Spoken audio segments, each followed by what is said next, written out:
Hello, night listener, and welcome to Little Nightmare. I'm Emma, and tonight I'll be keeping you company to help you fall asleep. But before we begin, make sure to subscribe to the channel and leave a comment telling me where you're listening from. Story 1. I've started memorizing them, each thin fracture in the ceiling above my bed, like constellations in plaster. But every morning they change, just slightly. One branch splits where it hadn't before. Another vanishes entirely. I've tried filming overnight, but the footage glitches whenever the pattern shifts.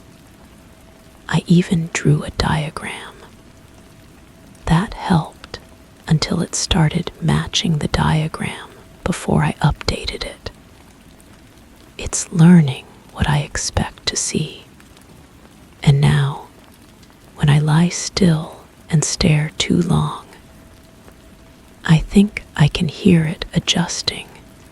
Quiet pops behind the drywall, like it's trying to speak in silence.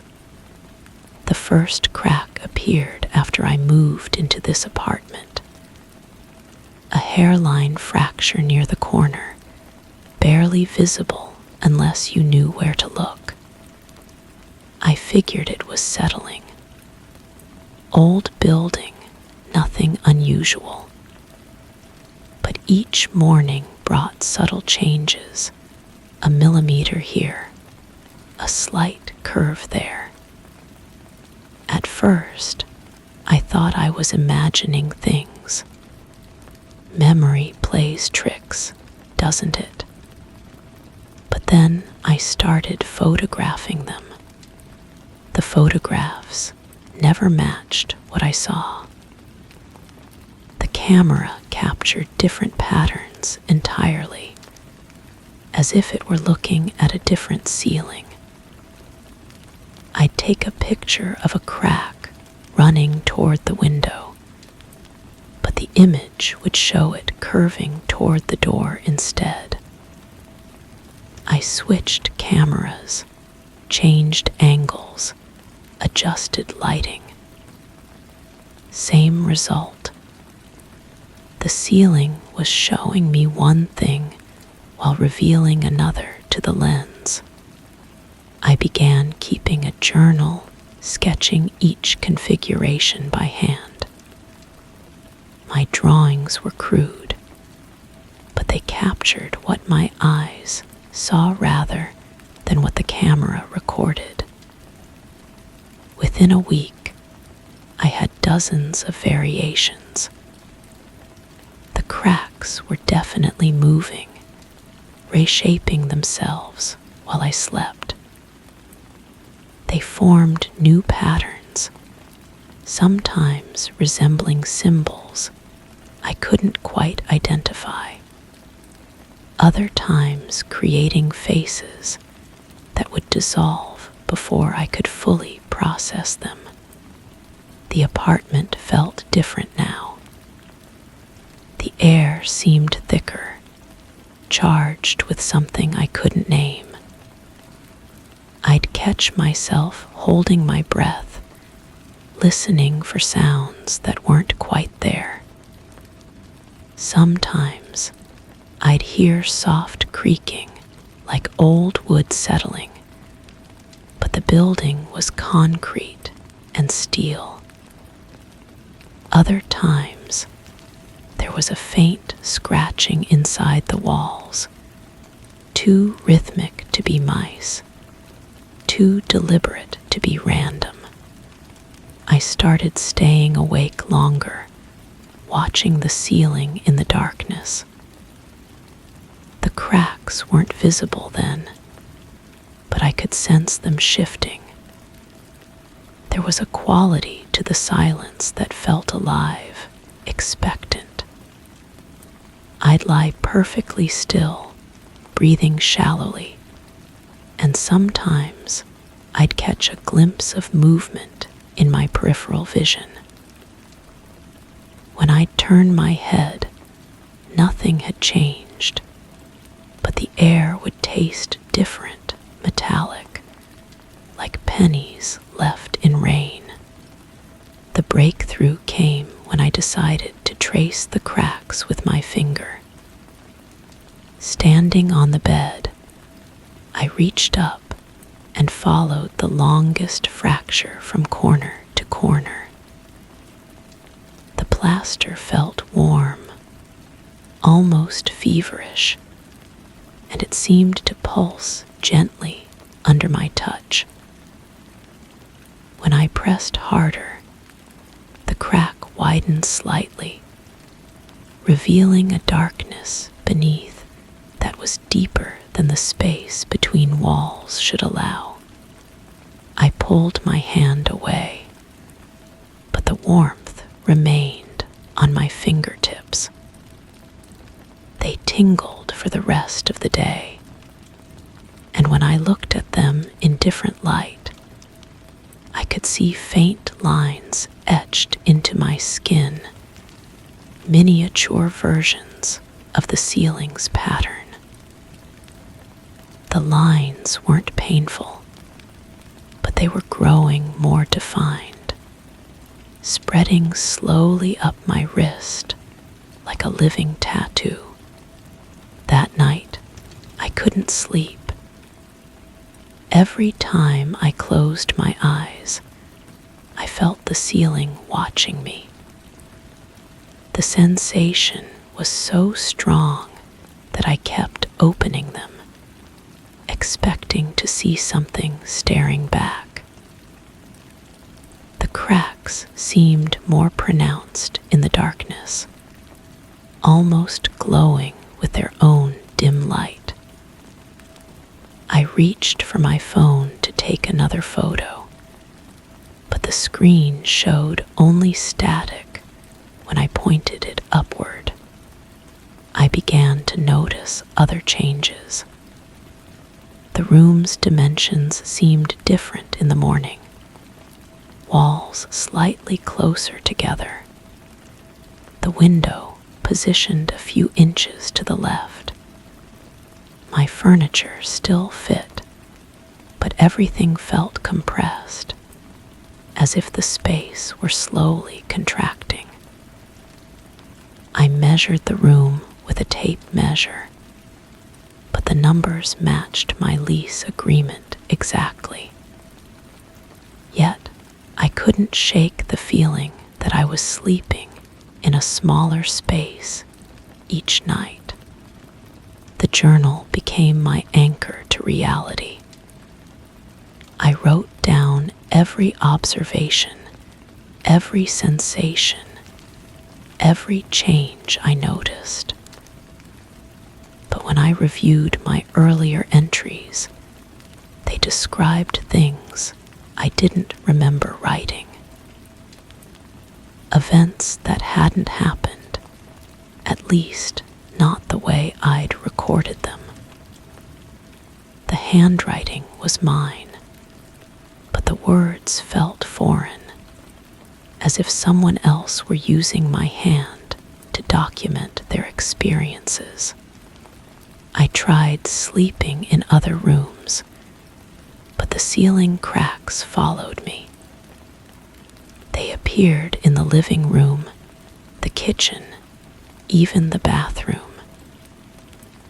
Each new location spawned its own pattern, but they were all connected somehow, forming a network that mapped my movement through the apartment.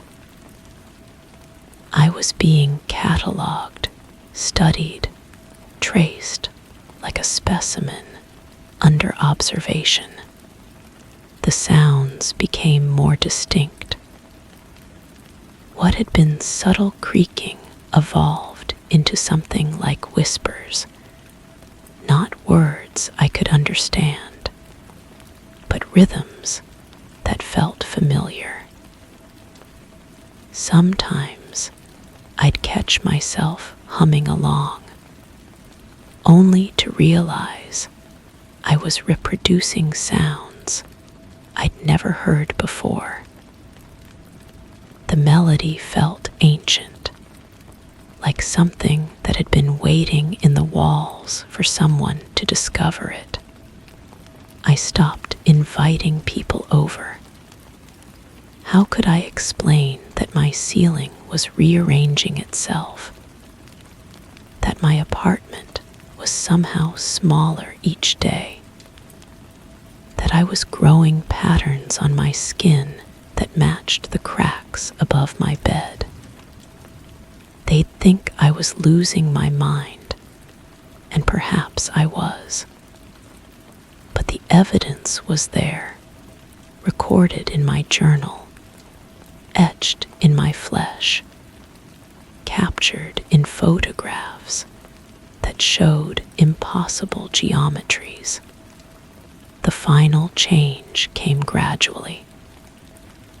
I began to notice that when I stared at the ceiling long enough, it would stare back, not with eyes, but with an awareness that pressed against my consciousness like a weight. The cracks would pulse in rhythm with my heartbeat, and I'd feel an invitation, a pull towards something vast and patient that lived in the spaces between spaces. I've stopped trying to document the changes.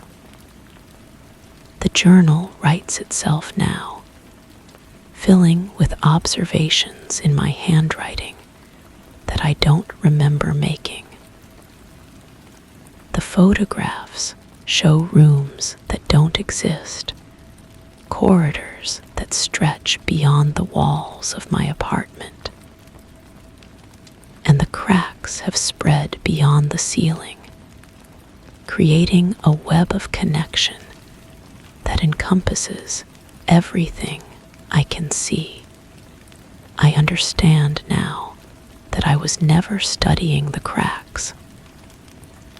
They were studying me, learning my patterns, my expectations, my fears. And now that they know me completely, they're ready to show me what lies beneath the surface of ordinary things, a vast network of awareness that exists in the liminal spaces, waiting for someone to map its boundaries. The ceiling above my bed has become a doorway, and I can no longer tell whether I'm looking up at it or down into it. The distinction doesn't matter anymore. What matters is that I've finally learned to read the language written in plaster and shadow, and it's been trying to tell me something important all along. Something about the nature of observation, about who's really watching whom. Tonight, I'll stop resisting the pull. I'll let the patterns guide me into the spaces between walls, into the vast quiet that exists behind the surface of things. And maybe, if I'm very still and very quiet, I'll finally understand what the ceiling has been trying to say all along. Story 2. The floor isn't level anymore. Things roll toward the wall at the end of the hallway. A wall with no door, no opening, just blank surface.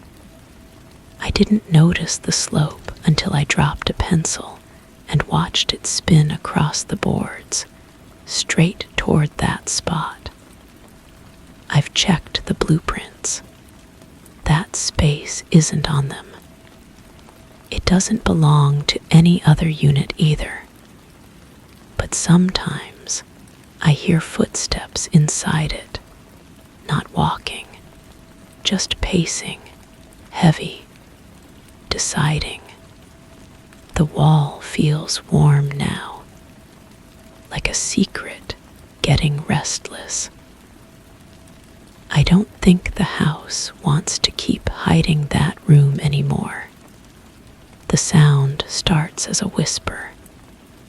Not words exactly, but something trying to become words. It seeps through the heating vents, through the gaps where the baseboards meet the wall. I first heard it while washing dishes, the water running, masking everything else.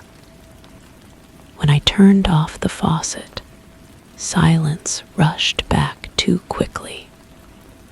But underneath it, that soft scratching remained, like fingernails on paper, like someone writing letters they'll never send.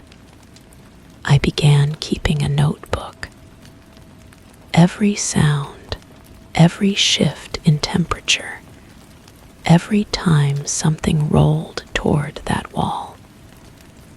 The entries started simple, heard tapping. Kitchen knife moved 3 inches. Bathroom door creaked open alone. But the handwriting changed as weeks passed. My letters grew smaller, more cramped, as if the words themselves were trying to hide. The first photograph showed nothing unusual, just my hallway, clean and straight. But when I developed the next roll, shadows appeared where they shouldn't. Dark shapes pressed against the wall from the inside, bulging the surface like fabric stretched over hidden objects. The shadows moved between frames, shifting closer to where I stood each time I clicked the shutter. I started sleeping with the lights on. Not because I was afraid of the dark, but because darkness made the wall disappear, made me forget where it was, and forgetting felt dangerous. The wall needed watching. It needed witnessing, because something was growing behind it, something that fed on neglect and silence. The scratching became drumming, rhythmic, purposeful, like someone learning to communicate through code. I pressed my ear to the wall, feeling the vibrations travel through my skull. The drumming stopped. Then, impossibly, it started again from inside my own chest, my heartbeat sinking with whatever pulsed behind the plaster. I brought tools home. A stethoscope from work, a thermal camera borrowed from a friend. The stethoscope picked up breathing. Slow, measured inhales and exhales that didn't match any human rhythm. The thermal camera showed heat signatures moving in patterns, circles, spirals, geometric shapes that hurt to look at directly. The rental office had no records of that space. The building's architect died 2 decades ago, leaving no notes about the missing room. But the maintenance man, ancient and bent, nodded when I described the sounds. Every building has hungry spaces, he said, cleaning his glasses with shaking hands. Places that want to be filled. This one's been waiting longer than most. I began leaving things by the wall. Small offerings. A cup of coffee that went cold instantly. A houseplant that withered in hours. A photograph of my face that developed with 2 shadows instead of 1. Each object I left disappeared, absorbed into the wall's surface like water into sand. The tilting worsened. My refrigerator slid 6 inches toward the wall overnight. Books fell from shelves, landing in neat lines pointing toward that spot. I hammered shims under furniture legs, trying to level everything, but the house rejected my efforts. It wanted to pour itself into that room, wanted to feed whatever waited inside. One morning, I woke to find footprints in the dust. Not mine. Too large, too deep, with spaces between the toes that suggested something other than human feet. They led from my bedroom to the wall, where they stopped. But the wall showed impressions now, like hands pressed against it from the inside. The plaster bulged and shifted, forming the outline of a face that almost looked familiar. I called in sick, then called in sick again. The wall demanded constant attention, now constant vigilance. I sat in the hallway for hours, watching the shadows dance behind the surface.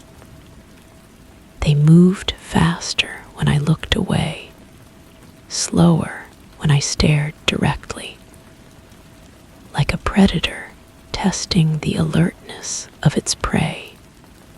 The breakthrough came when I stopped trying to document everything, stopped taking photographs, stopped writing in my notebook. Instead, I simply sat and listened, really listened. The sounds weren't random. They were responding to me, to my breathing, my heartbeat, the shift of weight when I crossed my legs. We were having a conversation, had been having it for weeks without my realizing. I placed my palm against the wall. It felt like touching skin from the inside, warm, alive, electric, with possibility. The surface gave slightly under pressure, as if it were made of something softer than plaster, something that remembered being touched. The wall split open, not violently, not with the crash of breaking plaster or the screech of tearing wood. It opened like a mouth, like a flower, like a door that had always been there, but had only now decided to show itself. The room beyond was exactly the size I'd calculated, exactly the shape I'd imagined. But it wasn't empty. It was full of me. Versions of myself in different clothes, different ages, different choices. Some sat in chairs that matched my furniture. Others stood by windows that that showed views of places I'd never been. All of them turned when I appeared in the doorway.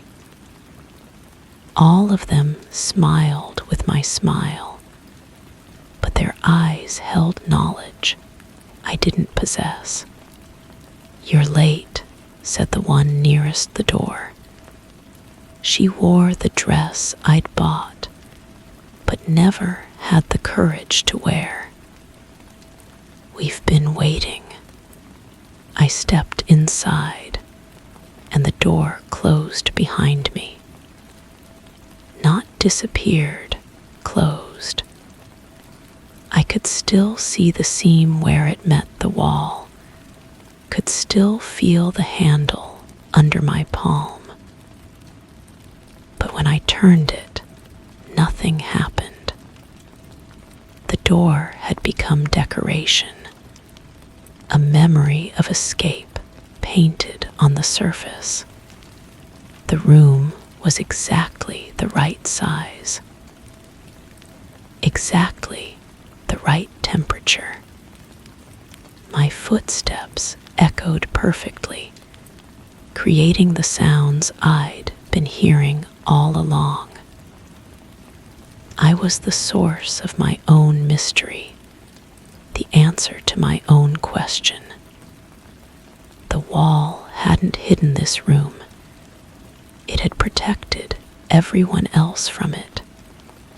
Now I pace inside this space that doesn't exist, listening to the new resident beyond the wall.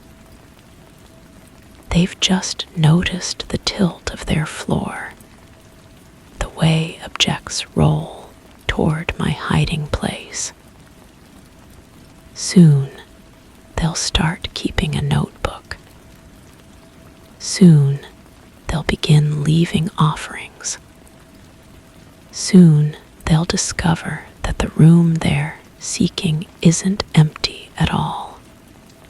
The wall feels warm against my palm as I press my ear to its surface. I can hear them breathing on the other side, can feel their heartbeat synchronizing with mine. The house is ready to open again, ready to welcome another soul into its impossible architecture. I wonder what they'll look like when they join me. I wonder if they'll recognize their own face staring back from the crowd of selves that fills this space. I wonder if they'll understand, as I now do, that some doors only open inward. The scratching has started again. But this time, I'm the one making the sound. Story 3. My apartment feels smaller now. Not just cluttered, compressed. The walls are the same, but the floor has started to dip in odd places, like it's giving way. I'll walk into the kitchen and feel myself lean, just barely, to the side. I thought it was poor foundation work.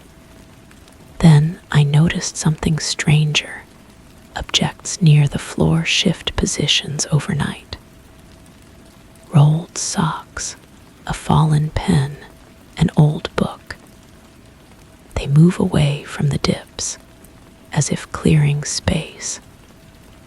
I've started hearing soft shuffles during the night. I think the floor is making room. I just don't know for what. The first dip appeared near my bedroom door. A subtle depression in the hardwood, about the size of a dinner plate. When I pressed my palm against it, the wood felt warm, almost fevered. The grain seemed to pulse beneath my fingertips, as if something beneath was breathing. convinced myself it was the heating system, pipes expanding and contracting.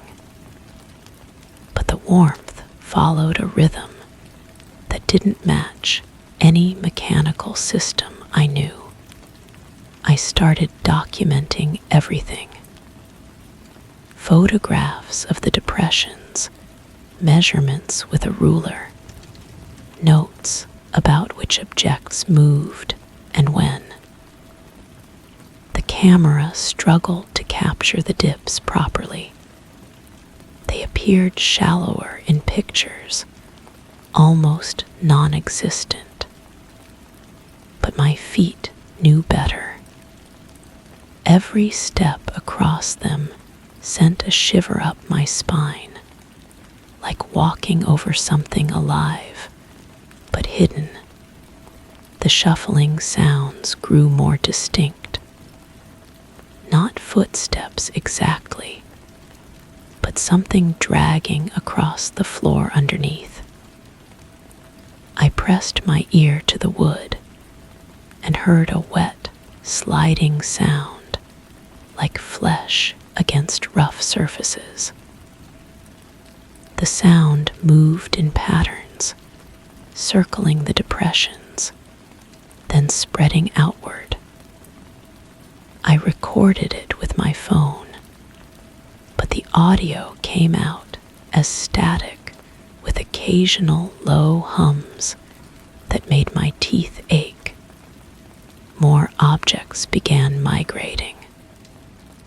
A coffee mug I'd left on the floor moved 3 feet overnight.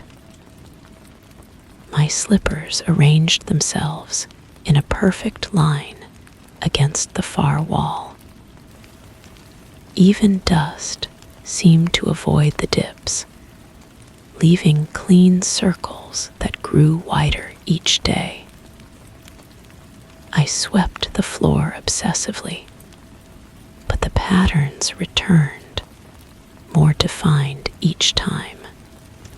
The smell started in the 3rd week. Sweet at first, like overripe fruit left in warm sun. Then it soured, becoming thick and cloying. It rose from the depressions whenever I walked over them, as if my weight was pressing something rotten below. I scrubbed the wood with bleach, but the odor seeped through, stronger and more persistent. I called a contractor to examine the foundation. He crawled under the building for an hour, then emerged confused. The support beams were solid, the ground beneath stable. No signs of settling or structural damage. When I showed him the depressions, he knelt and ran his hands over the floor, frowning. He felt the warmth too, I could tell from his expression, but he offered no explanation. Just suggested I contact my landlord about possible water damage. The depressions multiplied. 5, then 7, then too many to count. They formed a pattern I couldn't understand, connected by invisible lines that my feet traced involuntarily. Walking became a careful dance, avoiding the soft spots that seemed to pulse with anticipation. The shuffling sounds grew bolder, occurring during daylight hours, following me from room to room. I started sleeping on the couch, afraid to put weight on the bedroom floor. But the sounds found me there too, emanating from below the living room. Something was mapping my movements, learning my habits. I could feel it listening when I spoke on the phone, sensing it shift when I walked too heavily. The floor was becoming a membrane between two worlds, and something on the other side was pressing through. The night everything changed. I woke to find the depressions glowing faintly in the dark. Not bright enough to illuminate the room, but visible like phosphorescent fungi. The shuffling was constant now, a rhythmic scraping that matched my heartbeat.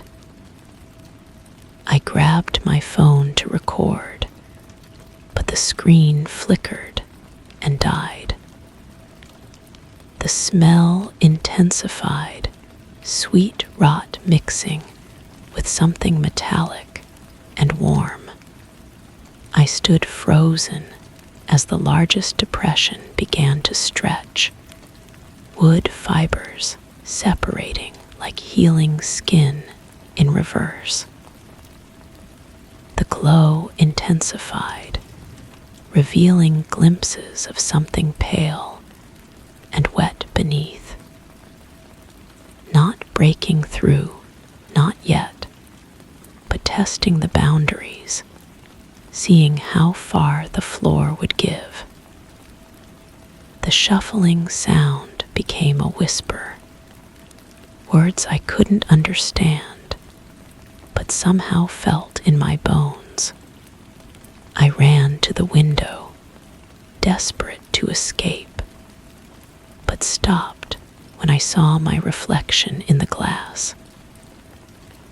The person staring back had dark circles under sunken eyes, skin pale as something that lived underground.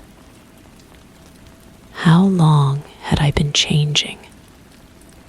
The whispers grew louder, more insistent, calling me back to the floor that had been softening for me all along. The depressions aren't getting bigger anymore. They're getting deeper. And every morning, I wake up a little closer to the floor, like I'm sinking into my own home. The shuffling has become a lullaby, and the smell no longer bothers me. Sometimes I catch myself pressing my palms against the warm wood, feeling the pulse beneath, understanding finally that the floor isn't making room for something else. It's making room for me. Story 4. I pass by it daily. Never really looked into it, not properly. But the other day, I caught my reflection smiling when I wasn't. Not a grin, just contentment, rest, energy I haven't felt in years. I leaned in closer. The reflection stood straighter than me, healthier, happier. It didn't follow my movements exactly. It anticipated them. It offered them. I tried mimicking it instead of the other way around. I felt better, briefly. But then the reflection changed again. Not my posture, my surroundings. Now the mirror shows a room that's almost mine. Almost. And it wants me inside. The mirror hangs on the inside of my closet door. Old thing, inherited with the apartment. Silver backing slightly tarnished around the edges, creating these soft, cloudy borders that make everything look dreamlike. I've walked past it thousands of times, catching glimpses of myself in pajamas, work clothes, nothing at all. But I never stopped to really look. Never had a reason to, until I saw myself sleeping, not lying down, standing there, eyes closed, breathing slow and deep. My reflection looked peaceful in a way I couldn't remember feeling. The bags under my eyes were gone. The tension in my shoulders had melted away. My skin had color again. I touched my face, and my reflection opened its eyes, watching me with this knowing look, like it had been waiting for me to notice. I started testing it. Small movements, raising my hand, tilting my head. For the first few seconds, it would mirror me perfectly. Then it would do something else, something better. My reflection would stand taller, breathe deeper, smile more naturally. It looked like the person I used to be before the weight of everything settled into my bones. The sound started then, barely there at first, a humming that seemed to come from the mirror itself, not electrical, organic, like someone contentedly humming while doing something they loved. When I pressed my ear to the glass, it grew warmer under my skin. The humming became clearer. It was my voice, but rested, satisfied. I began documenting it, writing down what I saw each day. The differences were subtle, but consistent. My reflection never looked tired, never looked worried. It moved with purpose, with energy I envied. When I yawned, it would stretch luxuriously. When I slouched, it would roll its shoulders back and straighten its spine. The notebook filled quickly. Pages of observations, sketches of expressions I'd forgotten I could make. I started photographing the mirror, but the images always came out wrong. Too dark, too bright, or perfectly normal. Just me, looking exhausted as always. That's when I noticed the room behind my reflection was changing. At first, it was just lighting. The space looked brighter, more inviting. Then I saw plants, healthy ones, thriving in corners where I kept nothing. Books on shelves that stood empty in my actual room. A bed that looked slept in, but not restless. Made but lived in. The walls seemed painted in warmer colors, though I couldn't quite identify what was different. My reflection started gesturing. Subtle at first, a glance towards something behind it, a slight motion of the head as if indicating I should look. Then it began pointing, not at me, but past me, toward the door, toward the room it inhabited. I tried talking to it, asking questions. My reflection would nod or shake its head, but never speak. It would touch the glass from its side, and I could swear I felt warmth spreading under my palm when I matched the gesture. The humming grew stronger during these moments, more insistent. The smell of coffee began drifting from the mirror. Rich, real coffee, not the instant stuff I'd been drinking. When I opened my closet in the morning, the scent would greet me like a friend. I'd find myself standing there longer, breathing it in, watching my reflection pour itself a cup from a pot I couldn't see. Objects in the mirror room started moving on their own. Not dramatically. A book would be in a different position. A pillow would be fluffed. Light would shift as if curtains were being drawn. My reflection would glance at these changes with satisfaction, as if it was finally living in a space that responded to its presence.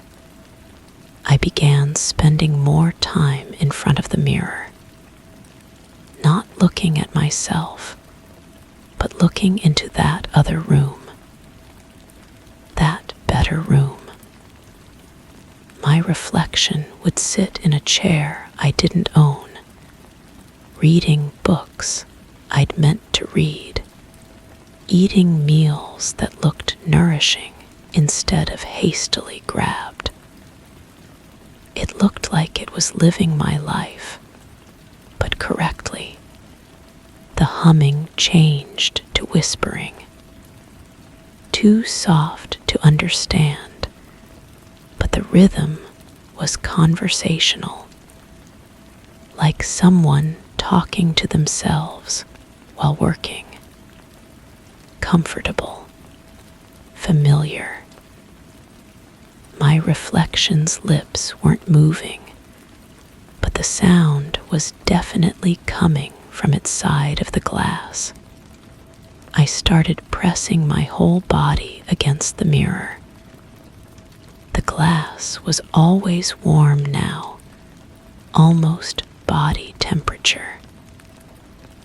Sometimes I could feel it giving slightly under pressure, like pressing against a soap bubble.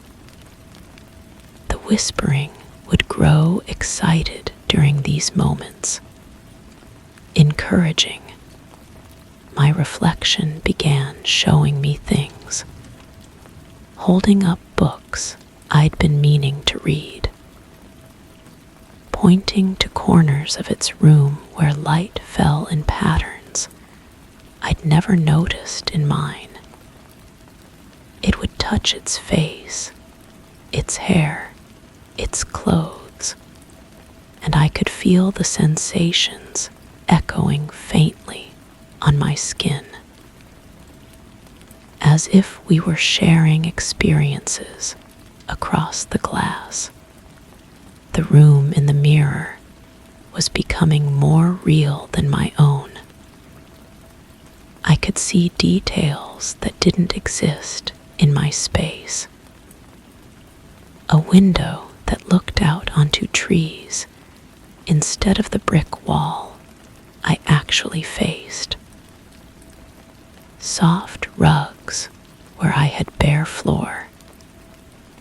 Pictures on the walls that seemed to show places I'd never been, but somehow recognized.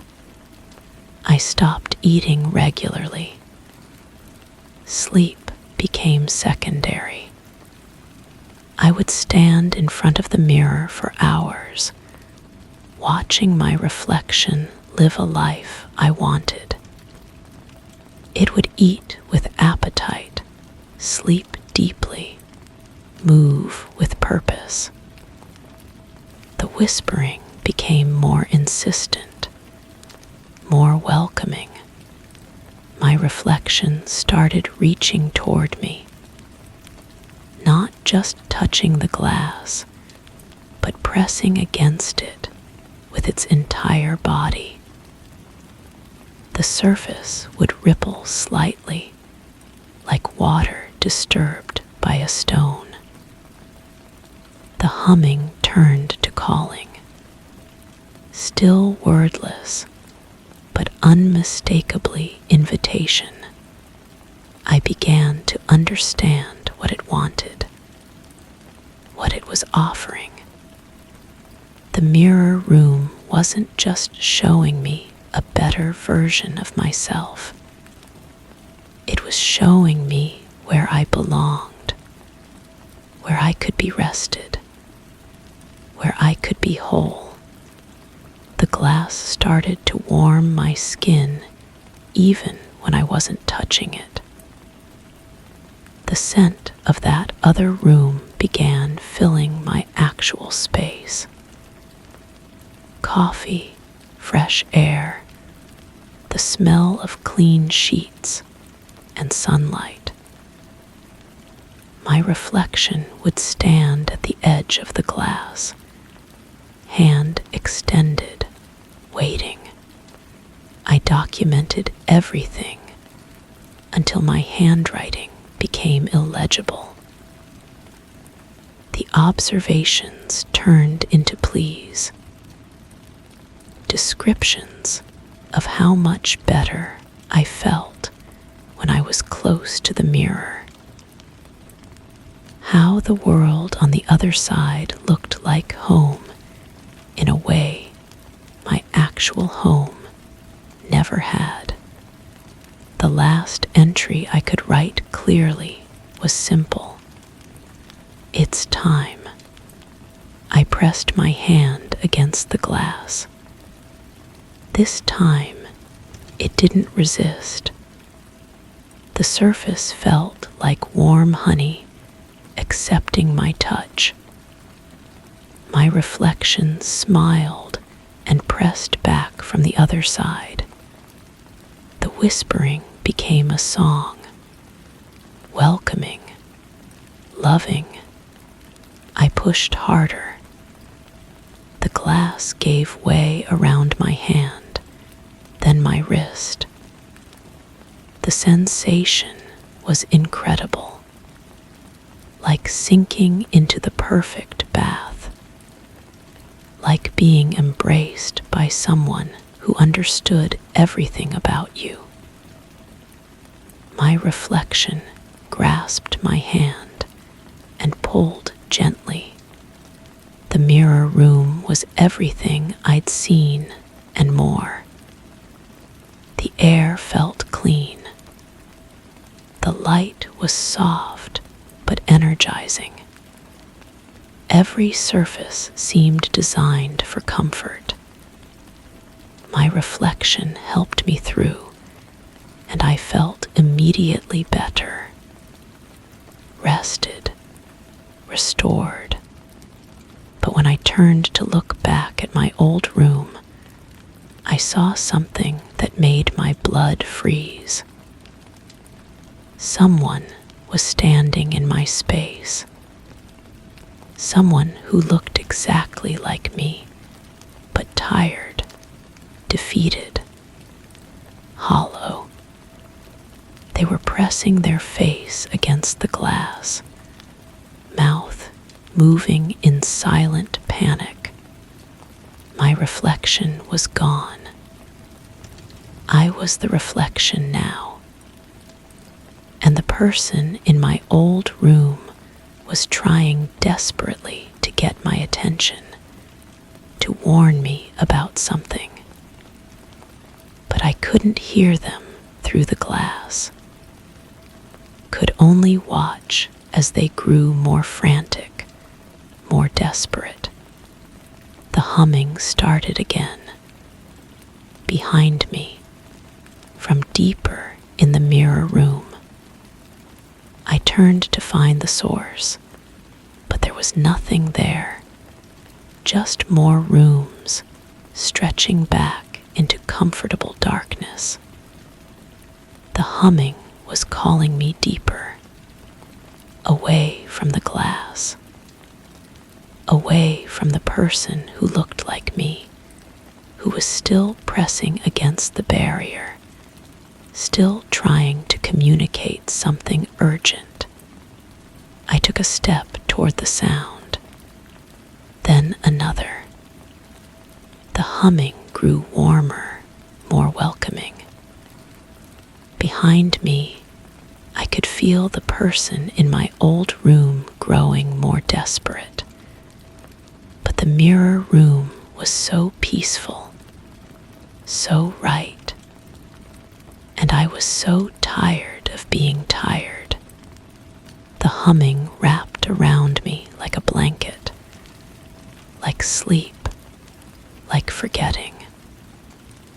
And I walked deeper into the mirror room, leaving behind whoever was trapped in my old space.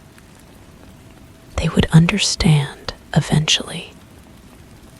They would see how much better it was here, how much more real. The mirror in my closet reflects someone who looks like me, but they're always tired, always hollow, always pressing against the glass, trying to tell anyone who passes by something important, something urgent. I pass by it daily, never really looking into it, not properly. But sometimes I catch my reflection trying to scream. Story 5. It was just one at first, a brown mark near the vent. I tried to wipe it, but it smeared, so I painted over it. 2 days later, another appeared, smaller but the same shape. Then a third. They're not mold, they don't smell, but they're warm to the touch, like skin after a fever. I marked their locations on a sketch. It looks like a constellation now, like something is mapping itself across my walls. Some nights I hear dripping, but the stains are dry, and in the quiet, I swear one of them pulsed beneath my hand. The apartment had been perfect when I moved in. Clean walls, fresh paint, that particular smell of new beginnings. The landlord mentioned the previous tenant had left suddenly, but people leave suddenly all the time. Jobs, relationships, life. I didn't think much of it then. The first stain appeared on a Tuesday. I noticed it while making coffee, a brown smudge about the size of a quarter near the air conditioning vent. The kind of mark you'd expect from a leaky pipe or condensation. I grabbed a damp cloth and scrubbed. The stains spread, becoming lighter but wider, like diluted ink on wet paper. Something about the texture bothered me. It wasn't the typical water damage I'd seen before. This had a different quality, almost organic.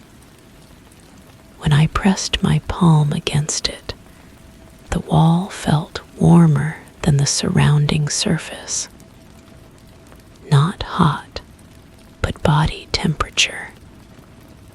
As if something was breathing beneath the plaster. I decided to paint over it. 1 coat of primer, 2 coats of the original wall color. By evening, you couldn't tell anything had been there. Problem solved. But problems like this don't solve themselves so easily. The second stain appeared exactly where I'd painted, only smaller.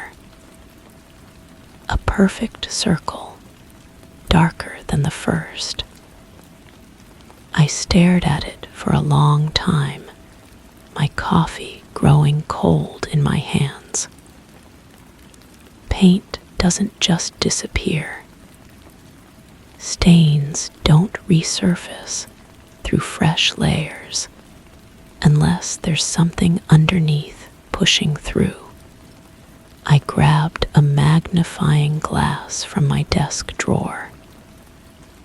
Under magnification, the stain had texture. Tiny ridges and valleys, like a fingerprint or the surface of a dried leaf. When I breathed on it, it seemed to shimmer slightly, as if responding to the moisture in my breath. That night, I couldn't sleep. I kept thinking about the warmth, the way it had felt almost alive. I found myself checking the wall every few hours, watching for changes. By morning, a third stain had appeared, this one near the window. Same size as the second, same dark brown color, same impossible warmth. I started keeping a journal. Not because I'm particularly organized, but because something told me I needed to document this. Date, time, location, size, temperature. The stains appeared every 2 to 3 days, always in new locations, always the same approximate size after the first one. I began sketching their positions on a floor plan I'd drawn. The pattern that emerged made my skin crawl. They weren't random. They formed a rough circle around my bed, like points on a compass. North, northeast, east, southeast. Whatever was happening, it was centered on where I slept. I called the landlord.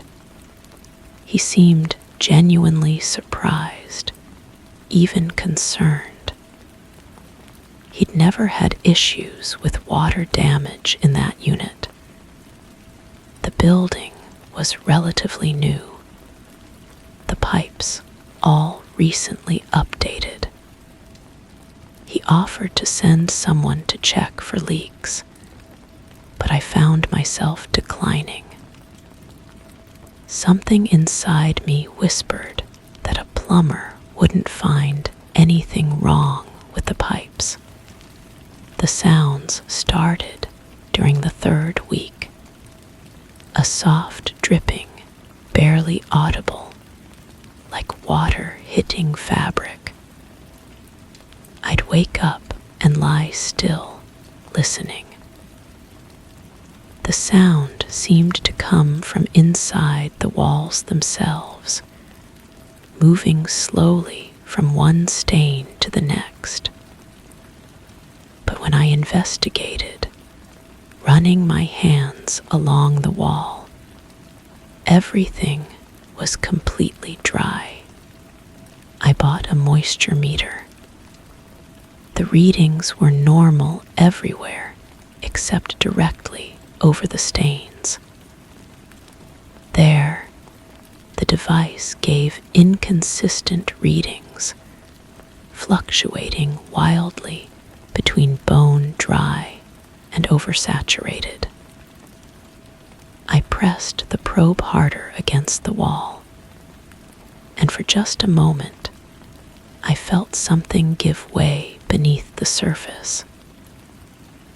Not like hollow drywall, but like pressing into soft tissue. The smell started subtly. Not unpleasant, exactly, but unfamiliar. Sweet and metallic, like old coins mixed with overripe fruit. It was strongest in the early morning, just before dawn.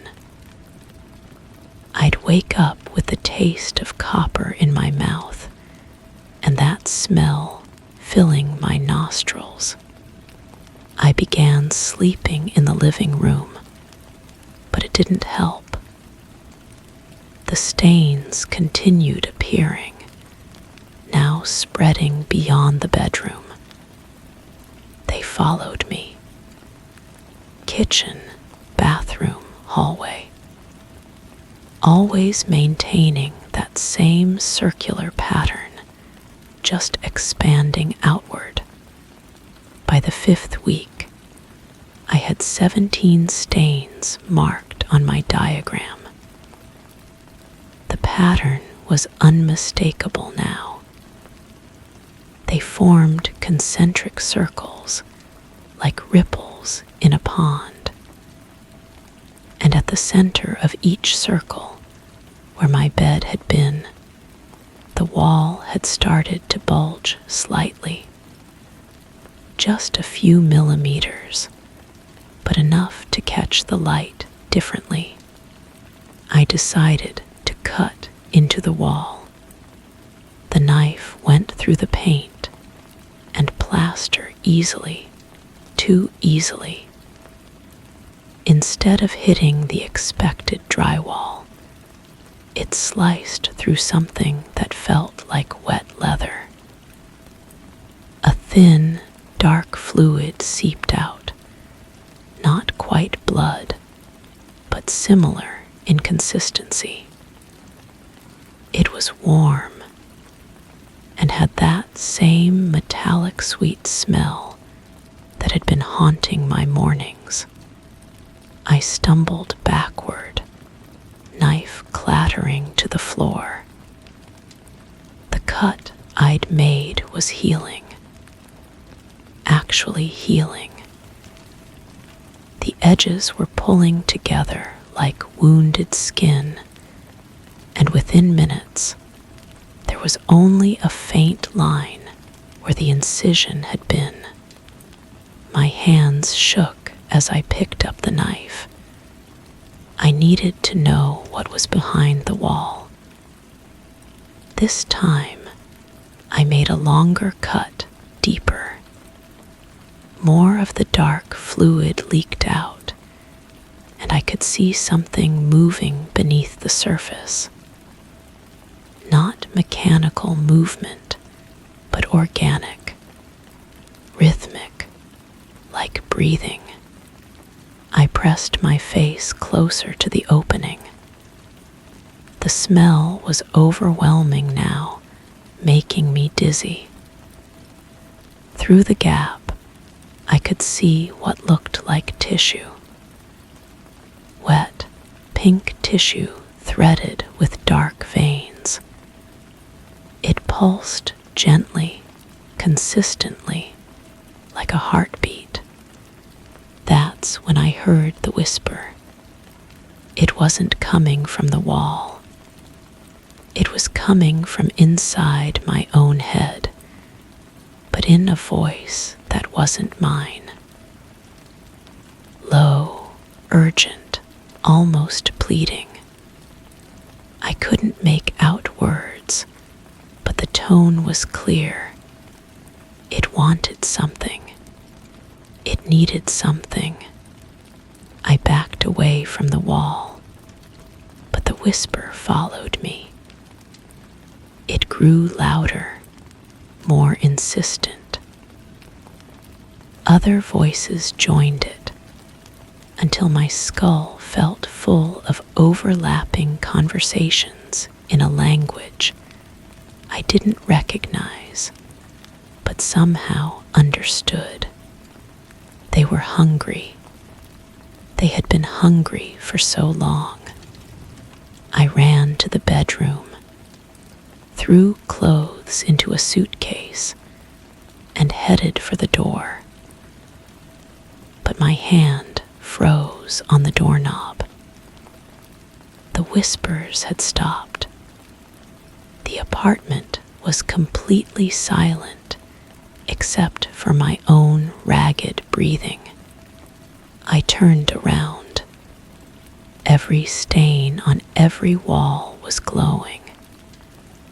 Not bright, just a soft luminescence, like bioluminescent algae.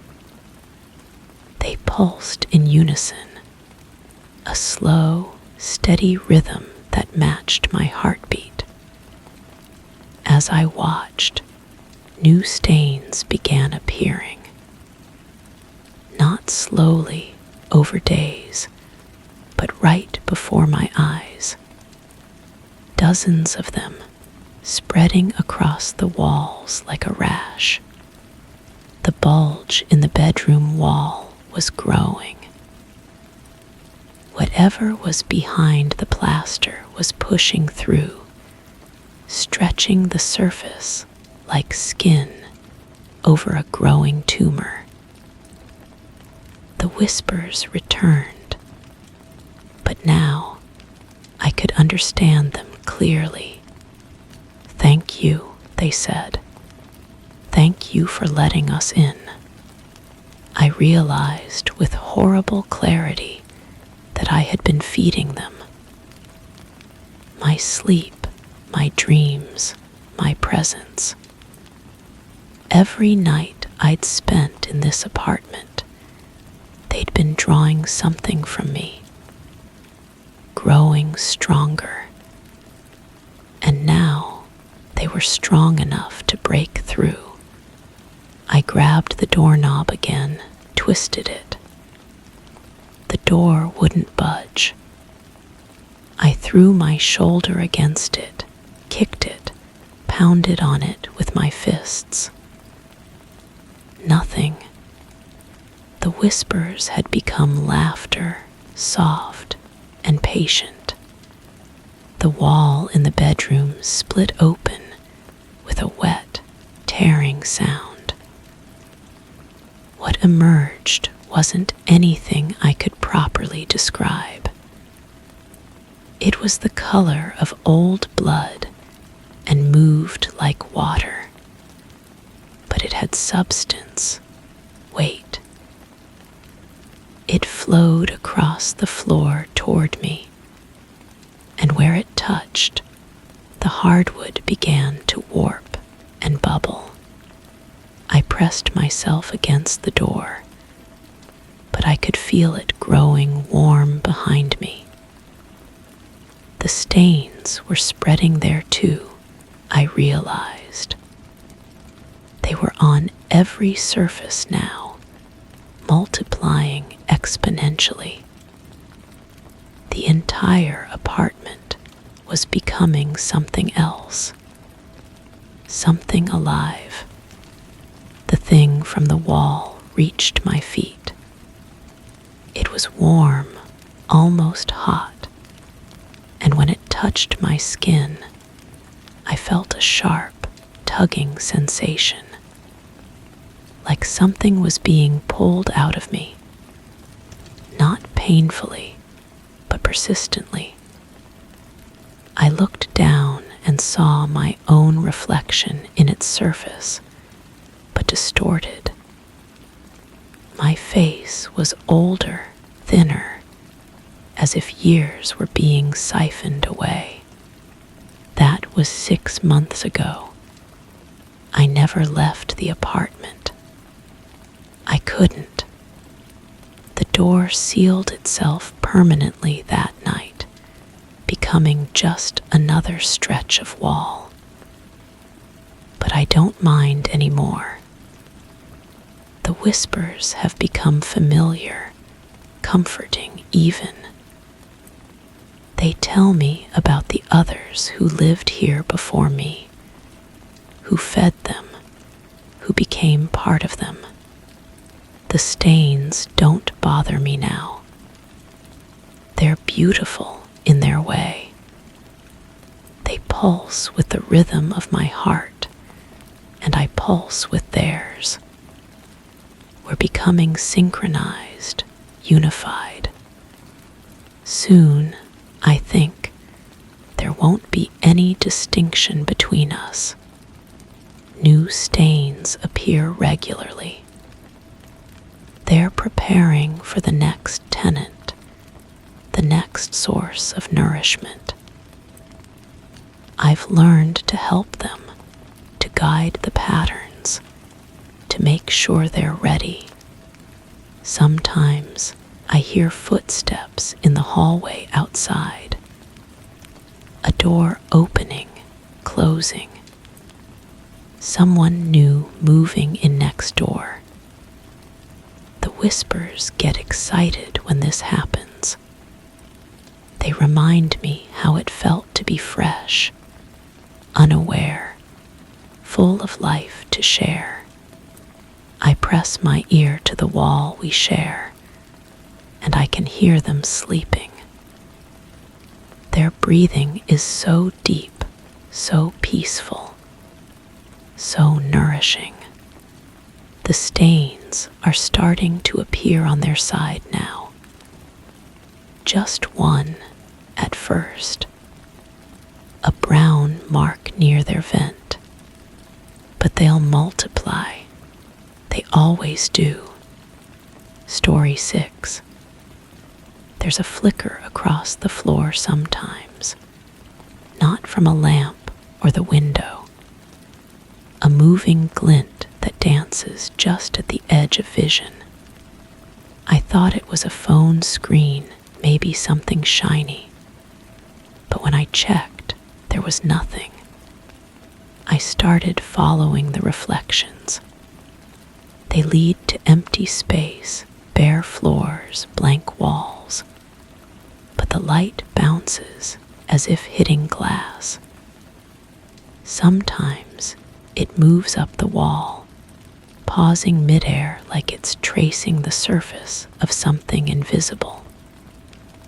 Last night, it hovered in front of my face, and for a moment, I thought I saw my reflection inside it. I've been documenting these occurrences in a small notebook. Each entry begins with the same measured tone, describing the location, the quality of light, the angle of reflection. But the handwriting changes as I write. It becomes more erratic, pressing deeper into the paper. The reflections are becoming more frequent. They appear in patterns now, creating geometric shapes that shouldn't exist in empty air. The smell hit me first on the third day. Vanilla and something metallic, like coins left too long in a warm pocket. It drifted through the apartment without any source. I searched every corner, every drawer, every cabinet. Nothing. Yet the scent lingered, strongest where the light reflections appeared most often. When I stood in those spots, the air felt different against my skin. Cooler, more dense, as if I were pressing against something solid that my eyes couldn't see. I started reaching out to touch the space where the reflections appeared. My fingertips met resistance. Not a wall, not glass, but something that yielded slightly under pressure. The surface was smooth, almost silky, and it vibrated with the faintest tremor. When I pulled my hand away, my fingertips were cold for hours afterward. The sensation spread up my arm, a numbness that made me question whether I had actually touched anything at all. The recorder captured what my ears couldn't quite process. Breathing that wasn't mine. Soft, rhythmic, perfectly synchronized with my own, but slightly out of phase. I played the recording back dozens of times, adjusting the volume, filtering the frequencies. The breathing was there, undeniable, but it sounded like it was coming from inside something. Muffled, distant, like someone trapped behind glass, trying to mirror my every breath. I began mapping the invisible surfaces, using my hands, following the reflections, tracing the edges of whatever occupied the space around me. The shapes were impossible. Curves that bent in directions that hurt to comprehend. Angles that seemed to fold in on themselves. I sketched what I could feel, but the drawings looked like architectural blueprints for structures that could never exist. Each sketch made the reflections grow brighter, more insistent. The photographs revealed nothing. Empty rooms, normal furniture, ordinary shadows. But when I looked at them closely, the light seemed wrong. Too bright in places where no light source existed. Too dark in areas that should have been illuminated. I compared the photos to what I was seeing with my naked eyes, and the discrepancy was undeniable. The camera was blind to whatever was casting these reflections. Sleep became fragmented. I would wake to find the reflections moving across the ceiling, creating patterns that reminded me of water rippling in reverse. The breathing on the recorder grew louder, more urgent. Sometimes it would pause, as if whatever was making the sound was holding its breath, waiting for me to do something. I started holding my breath too, trying to match the rhythm. And during those moments of silence, the reflections would pulse with a soft, organic glow. The mirror in the bathroom began showing the wrong reflection. Not dramatically different, but subtly wrong. The angle of my shoulders, the tilt of my head, the expression in my eyes. It was me, but viewed from a perspective that didn't match where I was standing.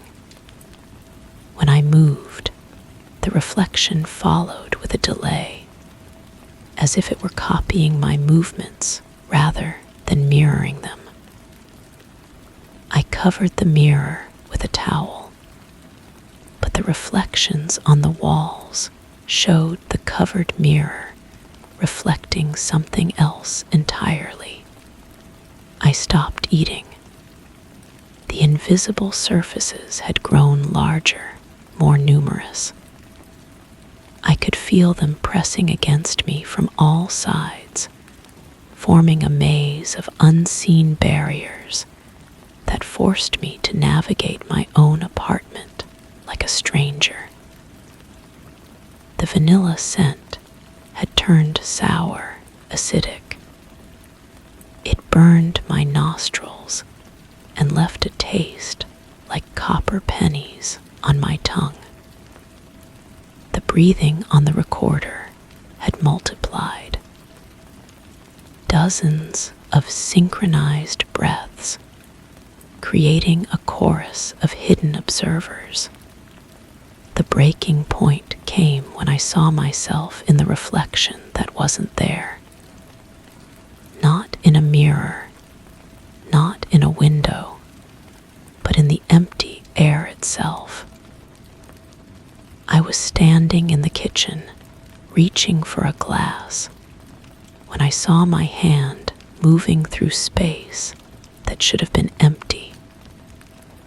But there, suspended in nothing, was my reflection reaching back. We touched fingertips through the invisible surface, and I felt the pressure of my own hand pushing back against me.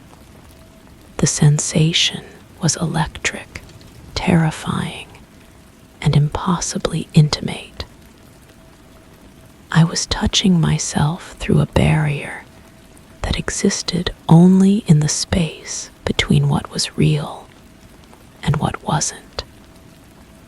The reflection looked exactly like me, but its eyes held an expression I had never seen in any mirror. Recognition, relief, as if it had been waiting for this contact for far longer than I had been searching for it. I pulled my hand away, but the reflection remained, floating in the air like a ghost made of light. It began to move independently, walking through the invisible architecture that surrounded me. I watched myself navigate spaces that didn't exist, touching surfaces I couldn't see, living in a world that occupied the same space as mine, but followed different rules entirely. The reflection turned to look at me directly, and I realized with a crystalline clarity that sent ice through my veins that this wasn't my reflection at all. It was someone else, someone who had been trapped in this parallel space, mimicking my movements, learning my gestures, studying my face. And now, having made contact, it was ready to switch places. I run my hands along the invisible walls now, feeling for an exit that doesn't exist. The reflections follow me everywhere, showing me glimpses of the person who wears my face in the space I cannot see. Sometimes I catch them watching me from the corner of my eye, their movements slightly out of sync with mine. The breathing on the recorder has become my breathing, but delayed, as if it's traveling through some vast distance before reaching the microphone. I've stopped looking in mirrors. The person looking back is learning to be me, but they haven't quite mastered the art of pretending they belong in my world. Their smile is too wide, their eyes too knowing. They've seen what lies beyond the invisible surfaces, and they're teaching me to see it too. The reflections dance across every surface now, creating a light show that maps the hidden geography of my prison. I understand now that I've been living inside something all along. The apartment, the furniture, the walls, they're all just the interior of a vast, invisible container.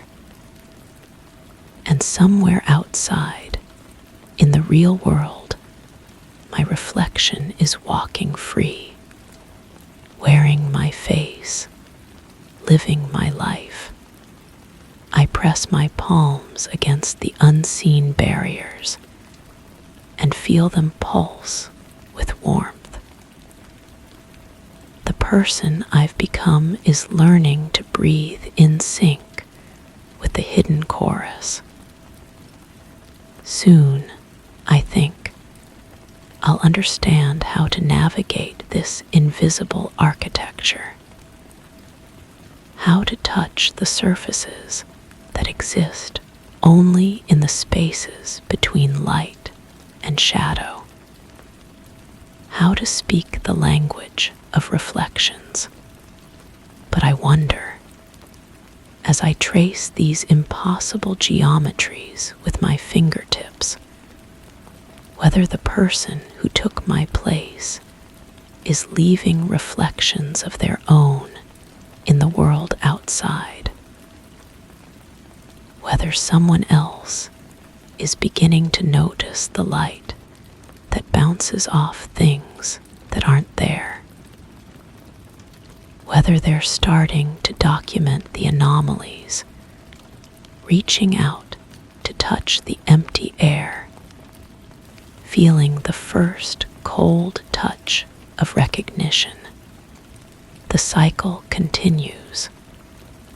The reflections multiply. And somewhere, in a space that overlaps with mine, but remains forever out of reach, someone new is learning to see what cannot be seen. Story 7. I didn't notice it at first, but one night I told myself I'm fine, and the kitchen cabinet creaked open behind me. I tested it again, whispered something untrue. The door groaned louder. Now I hear faint clicks whenever I try to repress a memory. The hinges don't squeal at random. They respond to me. I taped them shut. The tape peeled off. I've started speaking the truth out loud just to keep the house quiet. But last night, I said something honest, and the cabinet slammed shut so hard it shook the floor. I think it doesn't like certain truths either. The whole thing started with that particular cabinet, the one above the sink where I keep the coffee mugs. The wood is old, painted white so many times the layers have created tiny ridges you can feel under your fingertips. During the day, it sits silent like every other cabinet in the house. But when darkness settles and I'm alone with my thoughts, that's when it begins to listen. I was washing dishes, letting my mind wander to places it shouldn't go. The warm water felt good against my hands, steam rising from the sink and fogging the window above it. I caught myself thinking about her again, about what I should have said, what I should have done differently.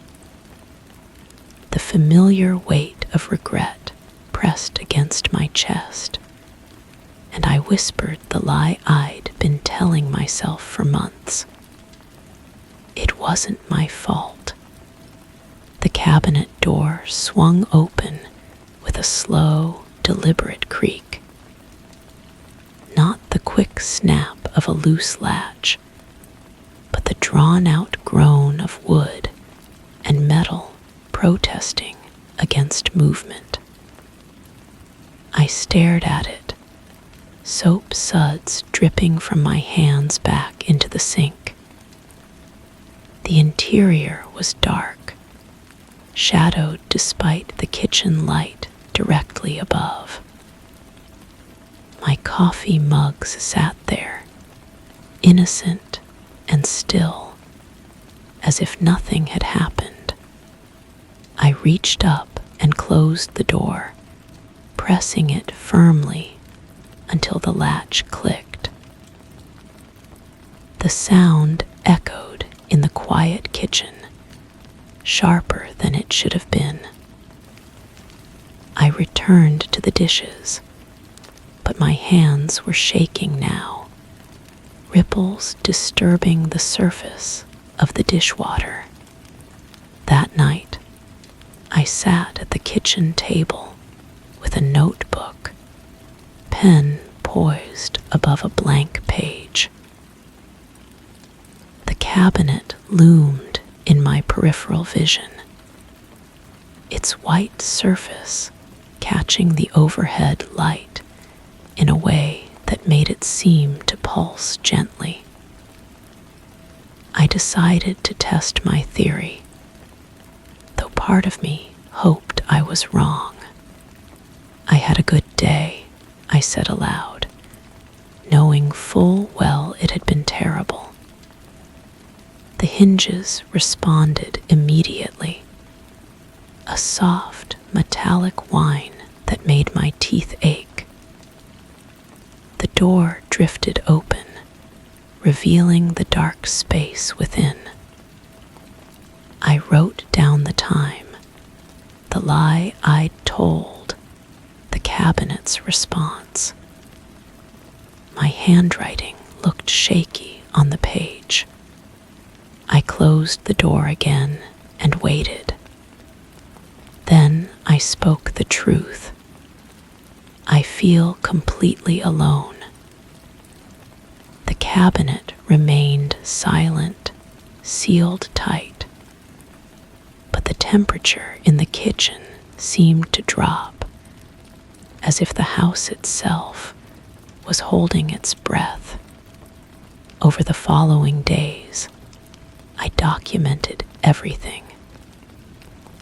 The cabinet responded to lies about my feelings, my memories, my regrets. Small untruths would produce soft creaks. Bigger deceptions caused the door to swing wide, sometimes with enough force to rattle the dishes inside. I filled page after page with observations, trying to understand the pattern. The lies I told myself were the worst. When I whispered, "I'm over it," or "it doesn't matter anymore," the cabinet would groan with what sounded almost like pain. The hinges would squeal in a frequency that made my spine tingle unpleasantly. Sometimes, late at night, I could swear I heard something shifting inside the cabinet, as if the mugs were rearranging themselves. I tried everything to stop it. I removed the dishes, leaving the cabinet empty, but it still responded. I oiled the hinges until they moved silently when I opened them manually, but they still groaned when I lied. The sound seemed to come from somewhere deeper than the metal itself, as if the cabinet was only a conduit for something else. That's when I started hearing the clicking.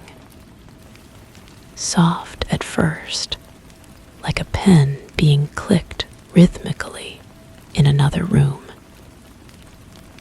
It happened tried to push certain memories away, when I forced myself to think about something else.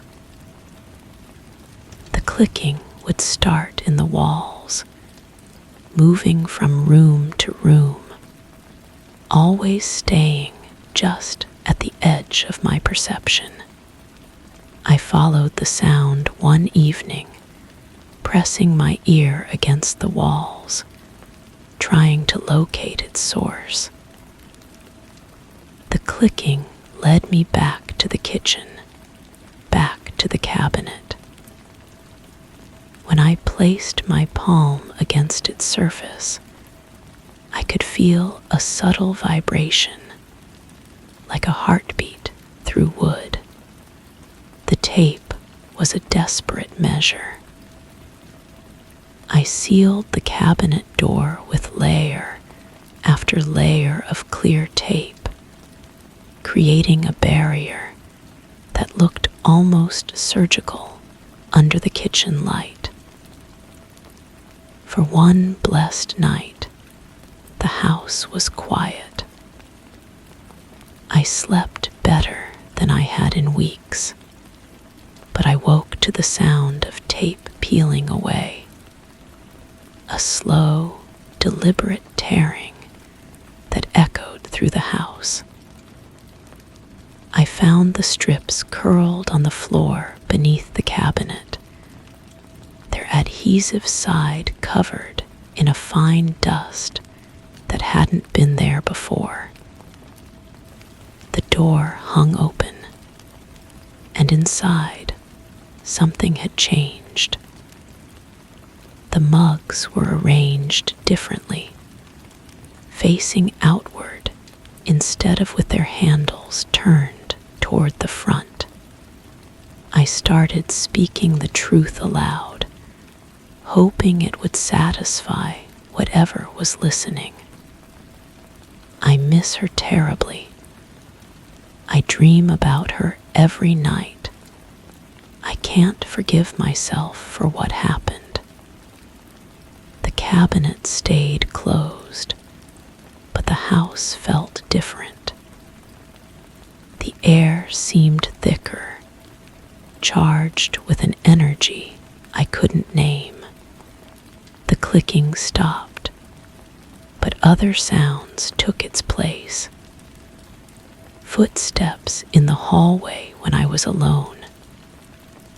The soft whisper of fabric against fabric, as if someone was walking in a long dress. Sometimes, when I was cooking, I would hear the distinct sound of someone setting down a cup on the counter behind me. But when I turned, nothing was there. I began to suspect the cabinet wasn't just responding to lies. It was learning, cataloging the difference between truth and deception, building some kind of internal map of my psyche.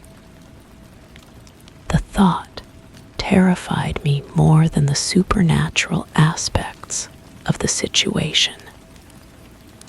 Something was studying me, understanding me in ways I didn't understand myself.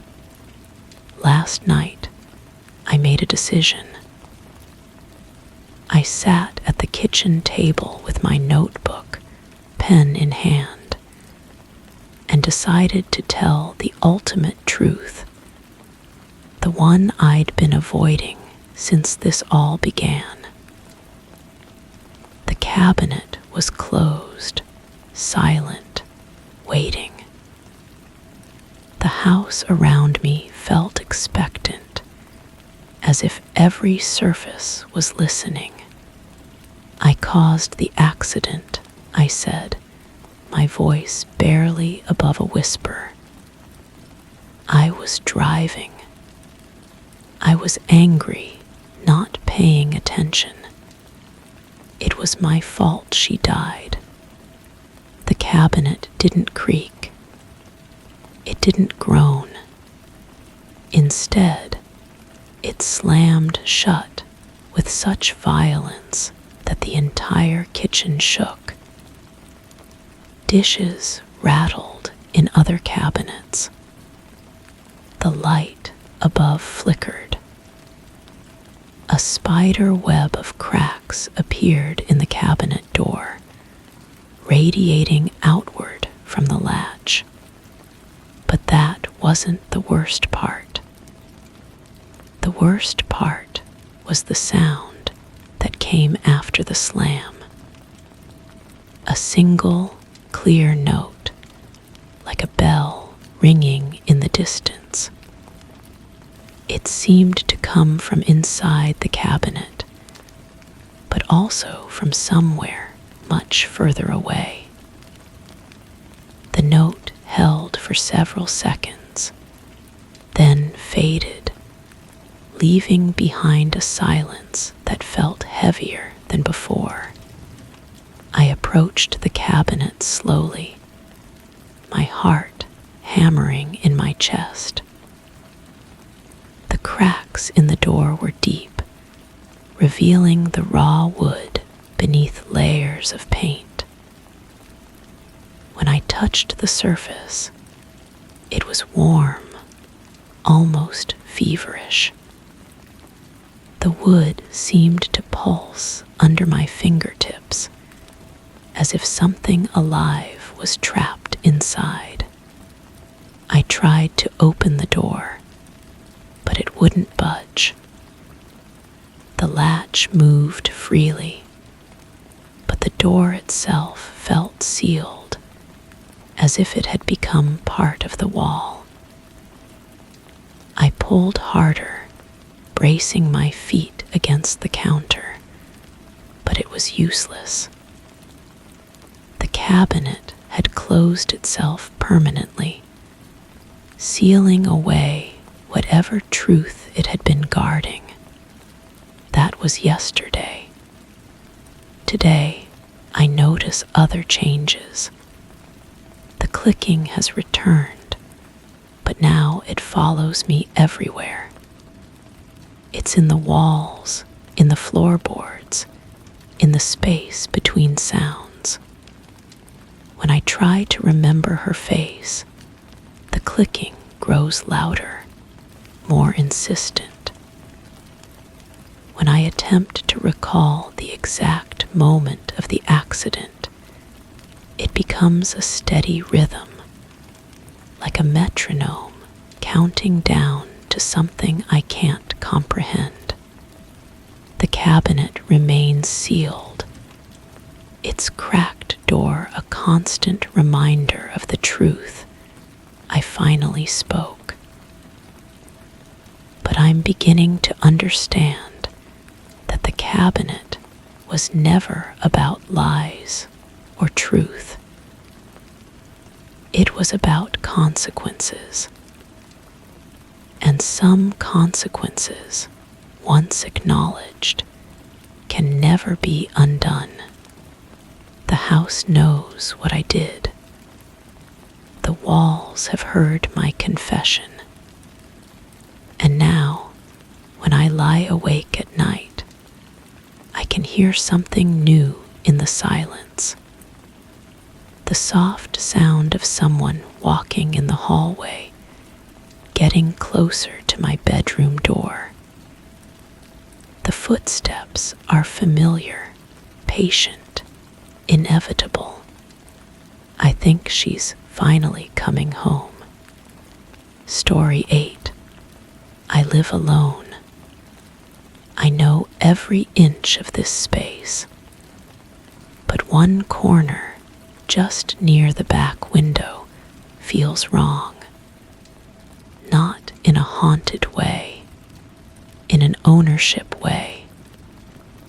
Like I'm trespassing on something else's territory. When I clean, I avoid it. When I sit nearby, I never face it. Once, I left a box there. The next day, the box was empty, even though I'd sealed it shut. Now, When I pass by too closely, I feel watched.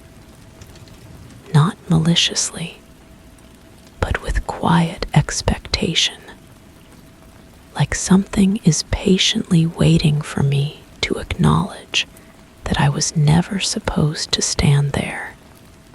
The corner measures exactly 3 feet by 3 feet.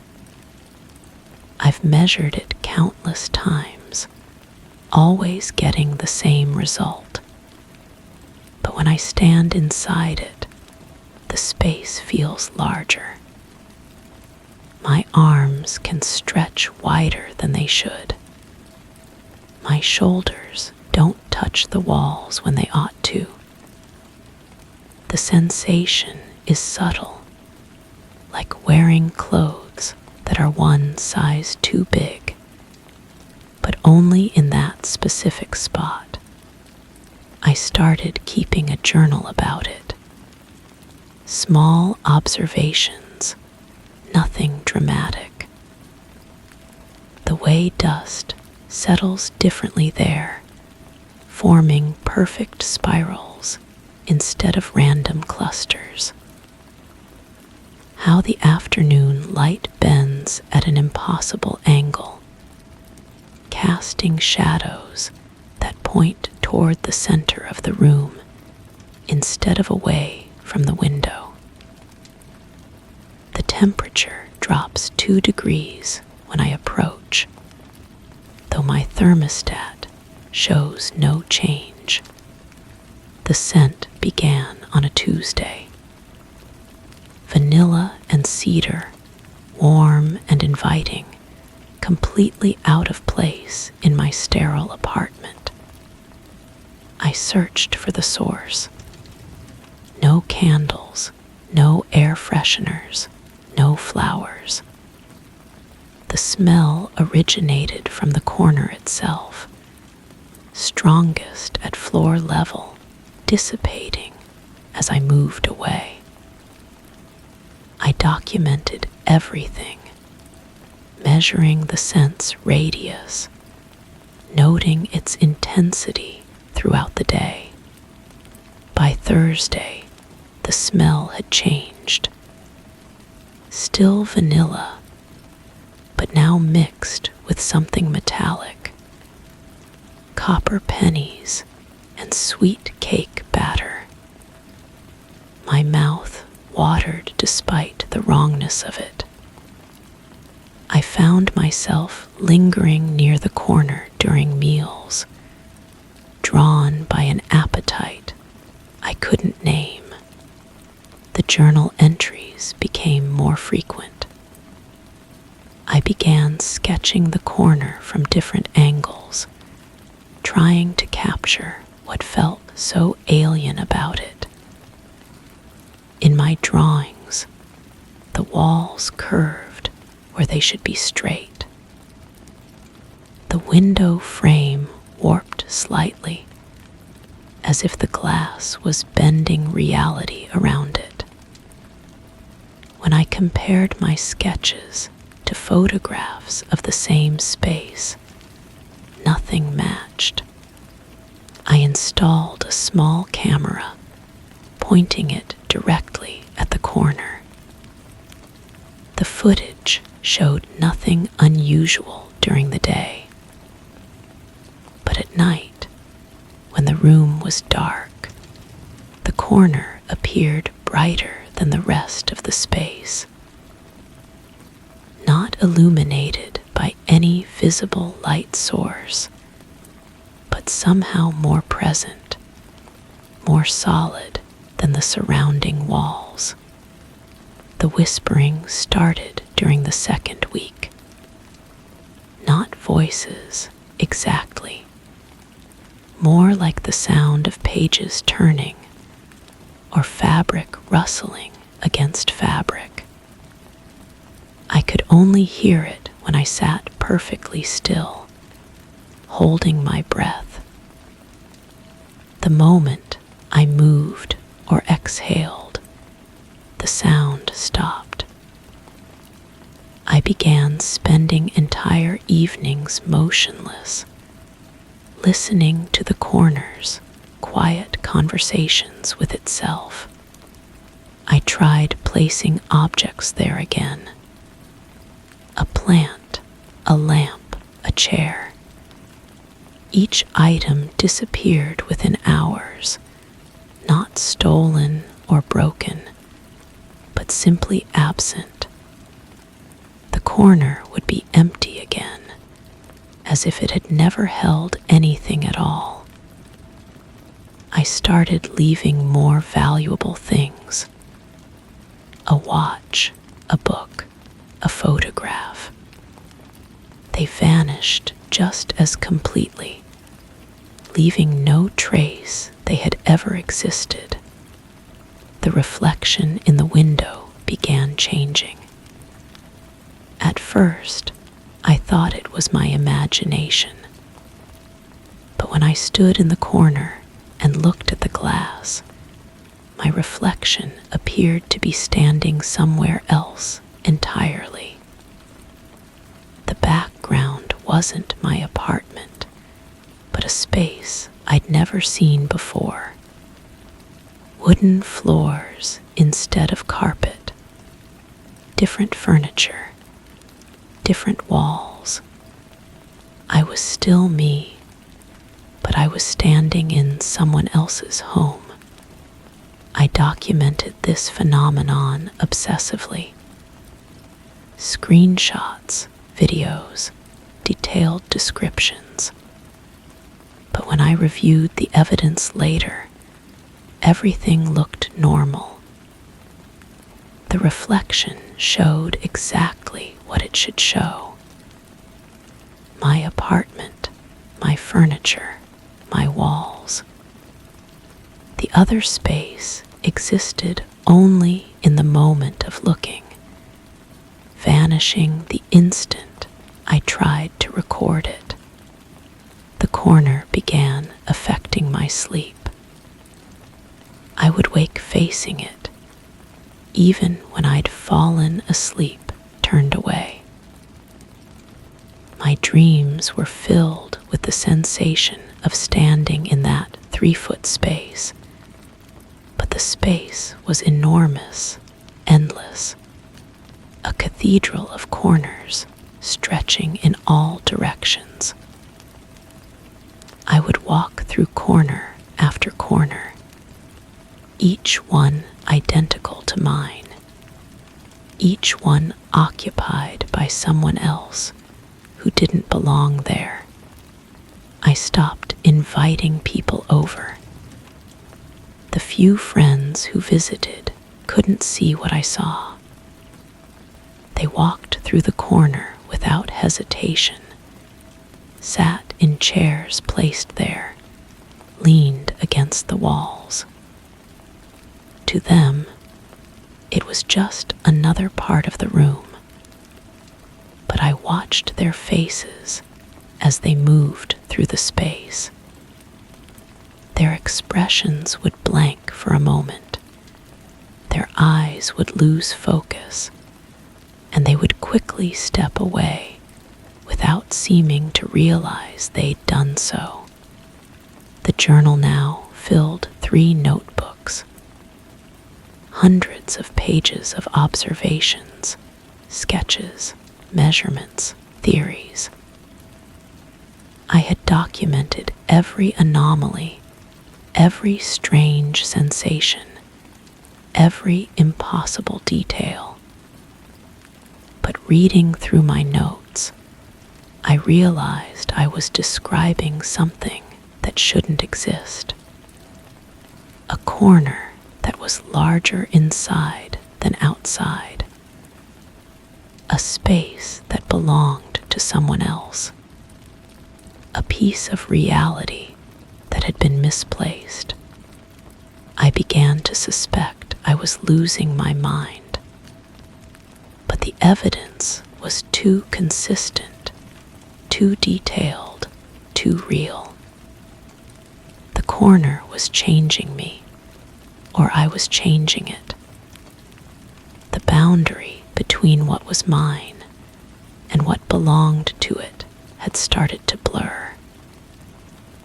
I would catch myself standing there without remembering walking over. I would find my own handwriting in the journal, describing events I couldn't remember experiencing. The breaking point came during a storm. Rain pelted the window, and the corner grew restless. The whispers became louder, more insistent.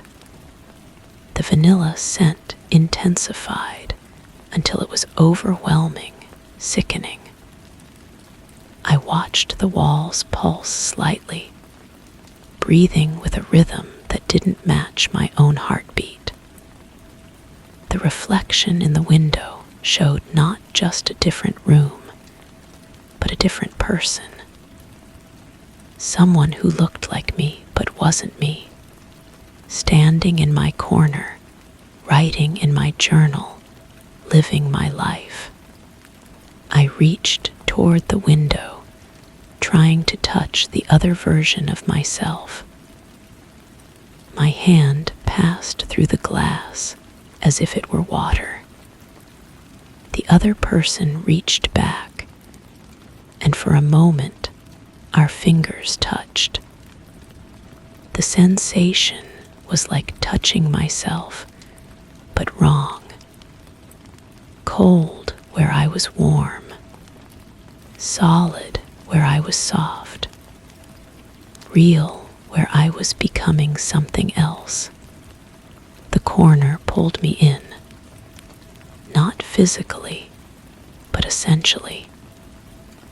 I felt pieces of myself being absorbed into the space, becoming part of its wrongness.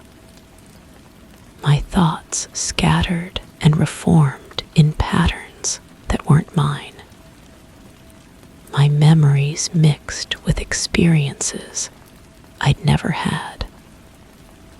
I was being replaced, not by something foreign, but by a version of myself that belonged to the corner instead of the other way around. I tried to leave, packed a bag, called a friend, made plans to stay elsewhere. But standing at the door, I couldn't remember why I was leaving. The corner felt normal again, natural, mine. The journal entries seemed like the paranoid ramblings of someone losing their grip on reality. I unpacked and returned to my routine, but something had changed. I belonged to the corner now, not the other way around. The journal continues to fill itself. I find new entries in my handwriting, describing observations I don't remember making. The corner has claimed me completely, and I can no longer tell where I end and it begins. I am the corner's occupant now, and it is mine. But sometimes, when I catch my reflection in the window, I see the person I used to be, standing in a different room, writing in a different journal, trapped in a corner that doesn't belong to them either. The cycle continues. The corner is patient. It knows how to wait. It knows how to claim what it needs. And now, through me, it's learning how to reach other spaces, other corners, other people who think they live alone, but don't realize they're sharing their homes with something that was never meant to be there. I am the corner now, and the corner is expanding. Story 9. There are lines in the ceiling, in the walls, in the floor tiles. At first, they seemed like wear and tear, Then I realized the pattern was spreading symmetrically, not randomly, purposefully. The more I stared at them, the more they resembled glyphs, or perhaps diagrams. I traced them once and got dizzy halfway through, like my mind recognized something my eyes didn't. Now the cracks appear in dreams, etched into skin, carved into fog. I tried covering them with paint. It peeled off. The house isn't breaking. It's writing. And I think it's almost finished the sentence. The first thing I noticed was the smell. Not unpleasant, but wrong.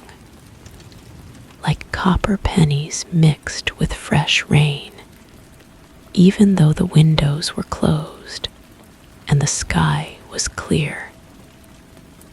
The scent lingered in my nostrils as I walked through the rooms, stronger near the walls where the cracks had begun to spread. I pressed my palm against the plaster, feeling a subtle vibration beneath my fingertips, as if something was moving just beneath the surface. I started documenting everything. Photographs of each wall, measurements of the crack patterns, sketches in a notebook that I kept by my bedside. The lines weren't random fractures caused by settling foundations or temperature changes. They curved and intersected with mathematical precision, forming shapes that seemed almost familiar, like half-remembered symbols from a language I'd never learned. The sound came next. A faint scratching, barely audible above the hum of the refrigerator and the distant traffic. It happened only when I concentrated on the cracks, as if my attention somehow activated them.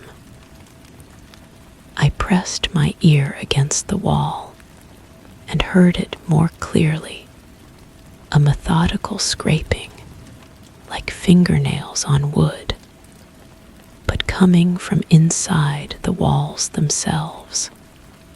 I recorded everything with my phone, playing back the audio at different speeds and volumes. In the recordings, the scratching sounded different, almost rhythmic, like Morse code or a heartbeat. When I played it backwards, I could swear I heard whispers, though I couldn't make out the words. The patterns began appearing in other places. I found the same curved lines etched faintly in the condensation on my bathroom mirror.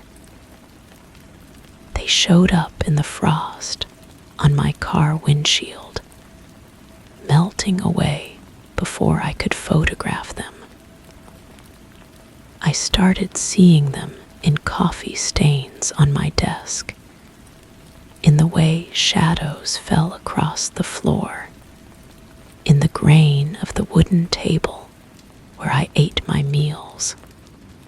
My dreams became consumed with the lines. I would find myself standing in endless corridors where the walls were covered in the same intricate patterns, growing and shifting as I watched. In these dreams, I could read the symbols, understanding their meaning with perfect clarity. But when I woke, the knowledge slipped away like water through through my fingers, leaving only the memory of understanding. I began tracing the patterns with my finger, following their paths along the walls of my home. Each time I completed a section, the cracks would deepen slightly, becoming more pronounced. The scratching sounds grew louder, more insistent. The metallic smell intensified, making my eyes water and my throat burn. The house felt different now. Rooms seemed smaller, ceilings lower. Doors that had always opened smoothly now stuck slightly, as if the frame had shifted. The floorboards creaked in places they had never creaked before. Light bulbs flickered without electrical problems, casting moving shadows that seemed to follow the crack patterns on the walls. I tried to ignore it, to go about my daily routine, but the patterns were everywhere. They appeared on my skin when I showered, faint lines tracing across my arms and chest before fading away. They showed up in my food, the way sauce settled on my plate, the arrangement of rice grains in my bowl, the pattern of bubbles in my coffee. I attempted to cover them with paint, thick layers of white latex that should have hidden the cracks completely. But within hours, the paint began to peel, curling away from the wall in perfect strips that followed the exact lines of the pattern beneath. The exposed cracks looked darker now, more defined, as if the paint had somehow fed them. The scratching became constant, a background noise that I could no longer ignore. It followed me from room to room, always seeming to come from just behind where I was standing. I started talking to the walls, asking what they wanted, what they were trying to tell me. The scratching would pause when I spoke, as if listening, then resume with renewed intensity. I found myself spending hours tracing the patterns, my finger following the curves and angles with automatic precision. My movements became unconscious, like muscle memory from a skill I'd never learned. The more I traced, the more the patterns seemed to respond, growing brighter, more complex, extending into areas where they hadn't existed before. The house began to breathe. I could feel it in the walls, a slow, rhythmic expansion and contraction that made the floor rise and fall slightly beneath my feet. The cracks pulsed with this rhythm, opening and closing like wounds that couldn't heal. The scratching sound synchronized with the breathing, creating a symphony of structural distress that seemed almost musical. I realized I was no longer alone. Something was moving through the walls, following the pattern of cracks like a highway system through the house. I could hear it scurrying between the rooms, always just out of sight, always one step ahead of where I was looking. The metallic smell grew stronger whenever it was near, burning my nostrils and making my eyes stream. The patterns were nearly complete now. I could see the overall design taking shape, a massive symbol that covered every wall, every surface of the house. It was beautiful and terrible, alien yet somehow familiar, like a word I'd always known but never spoken. The scratching had become a roar, the breathing had become a gasp, and the smell had become a taste that coated my tongue and throat. I tried to leave. The door wouldn't open. Not locked, not stuck, but somehow sealed, as if the frame had grown around it. The windows were the same glass that had somehow fused with the wall, creating an unbroken surface. I was trapped inside while the house finished its message. The final line appeared during what I thought was sleep, but I was standing in the middle of the room, my finger pressed against the wall, tracing the last curve of the pattern. The scratching stopped. The breathing ceased. The smell faded, but something else began. The walls started to glow with a soft, pulsing light that followed the crack patterns like electricity through circuits. The house was no longer writing.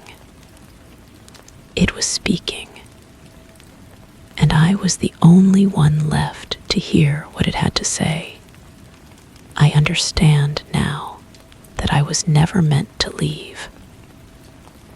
The patterns weren't just appearing in my dreams. They were appearing because of my dreams. The house had been waiting for someone who could read its language, someone who could complete its message. I was the final piece, the last symbol in an equation that had been building for longer than I can comprehend. The cracks continue to spread, but now they're spreading through me. I can feel them tracing paths beneath my skin, connecting me to the house in ways that make leaving impossible, even if the doors would open. I am becoming part of the message, part of the pattern, part of whatever the house has been trying to say. Sometimes I wonder what will happen when the next person finds this place, when they notice the lines in the ceiling, in the walls, in the floor tiles. Will they think it's just wear and tear? Will they realize the pattern is spreading symmetrically?